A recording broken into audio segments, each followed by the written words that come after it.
Hello मित्रांनो, तुमच्या आपल्या चॅनलवर स्वागत असा। तर मित्रांनो, आपल्या कोकणात शिमगो चालू झालो असा। तर शिमग्याची तुमका शुभेच्छा। आज आमच्या घराकडे येऊचा होता निशान आणि त्याच्या बरोबर येणार हा रोंबाट। आम्ही आता निशाण्याची तयारी करून ठेवला।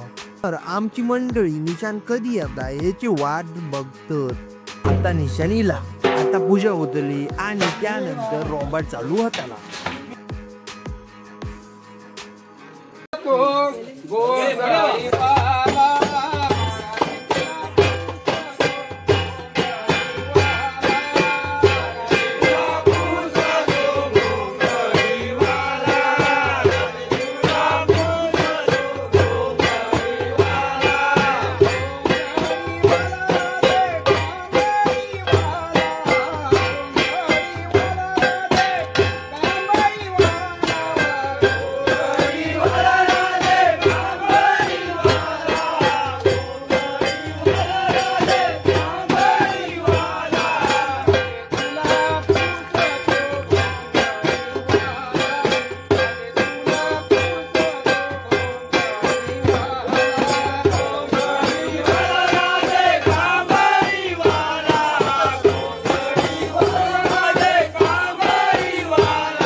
या रोंबाटाक तुमच्याकडे काय म्हणतात कमेंट मध्ये सांगा आणि व्हिडिओ लाईक शेअर आणि सबस्क्राईब करा।